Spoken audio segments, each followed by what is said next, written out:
Okay, go ahead and start off by telling me your name, your department, and where you were a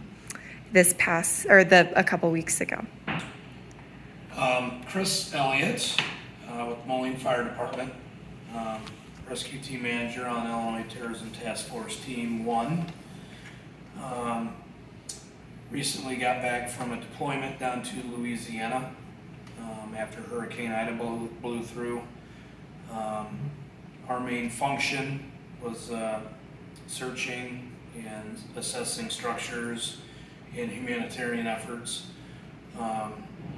We were at Livingston Parish, and we were, which was about 110, 120 square miles we did. Then we moved over to Assumption Parish after a couple days, and then furthermore we moved to our last parish was St. Charles, which was right near New Orleans.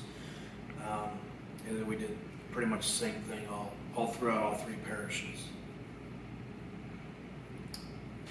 I'm Matt Lawson. I'm a captain with Bettendorf Fire Department. I also am a rescue team manager with Illinois Task Force 1. In this operation, I served as a squad officer, Squad 3. So Chris would send us out to different locations. My squad would target those different areas. We would go house to house. We would kind of take a GPS device. We would mark them whether they were totally destroyed, or if they had minor damage, if they were affected at all, what their needs were, if the people were sheltering in place. And we would do the kind of 1 mile grids, and then we would move on, and then he would kind of reassign us to different areas. Like you were saying, after we completed Livingston, we moved on to Assumption, and then after Assumption we went to St. Charles and did that one as well. And tell me a little bit about what the damage was like that you saw there from Hurricane Ida. I thought I'd been through a hurricane in North Carolina, so this seemed much more severe in the areas that I had been in the past. So that was the only thing I had to compare it to. That one was much more of a water event, a lot of flooding, heavy rain. This one had the heavy rain, and the water table is very high here, so you did get some flooding immediately, but by the time we arrived, 12 to 15 hours later or something like that, by the time that it had kind of receded, so we did see the heavy damage though at this one. It was much more severe than we had with like the derecho. Derecho had pockets that were bad.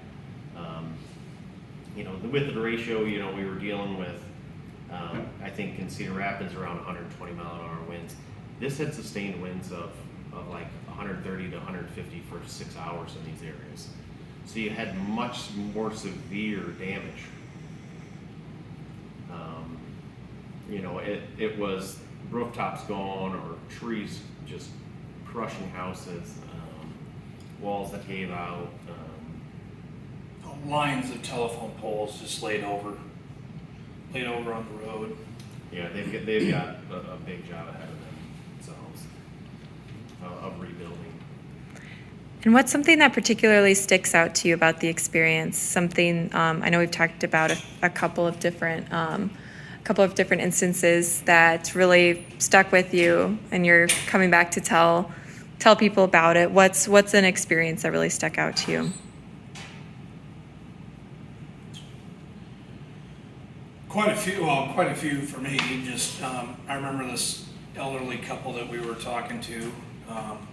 They actually lived right across the street from a younger couple whose neighbor lived in a fifth wheel camper with slide outs, and that couple was telling us that their neighbor, who was 87, living in a fifth wheel camper, which was his home, they pretty much forcefully brought him to their house, and throughout this storm, a tree did fall right on his camper, right on his bedroom, ripped one of the slides off, and crushed where his bedroom was. But I think that's the generosity and the kindness and niceness of the individuals that were affected. They thanked us for being there. And I thought it was kind of silly that they were thanking us. I mean, what they went through, I mean, if we were there and built them a brand new home, maybe thank us, but you know, we were just providing water and food to them, and they just were very simple things, so appreciative of it. So the kindness that they displayed going through what they went through, Yeah, they amazing. kind of, you know, reiterate what he's saying. I mean, they were selfless people. I mean, they were, you know, people that were willing to give you the last food, the last water that they had. You know, for me, you know, a story that kind of sticks out is a family from the Rockford area that had moved down there 15 years ago, and they had said they'd gone 3 or 4 days when we arrived to their house without food. We gave them some food, and they immediately started eating. We cleared a path so they could get out and go get fuel, so they had something. But their total food and water system was destroyed.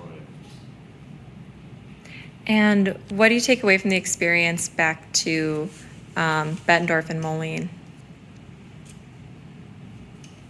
I think for me, it allows me an ability to kind of utilize, if we have a natural disaster locally, you know, how would we, you know, stage those resources? How would we,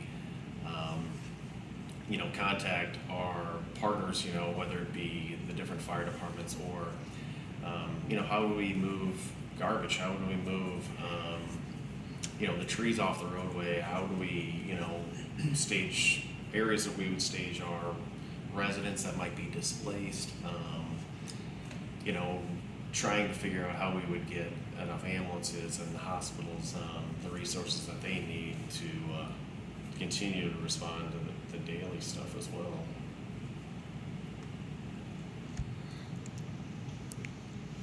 Yeah, I echo that.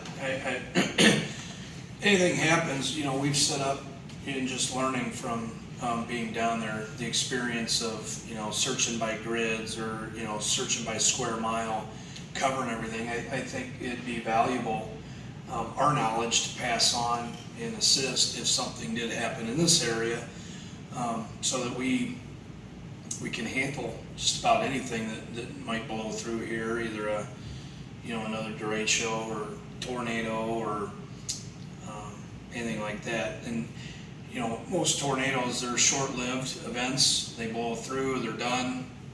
The tornado lifts off the ground, and it's created a path, you know, 1 mile by 6 miles, whatever, and that's your area. This was basically 100 square mile, or 100 by 100, 100 miles by 100 miles of just total devastation. So a smaller event, if it were to happen, we'd be pretty well prepared for it to help our cities. Great.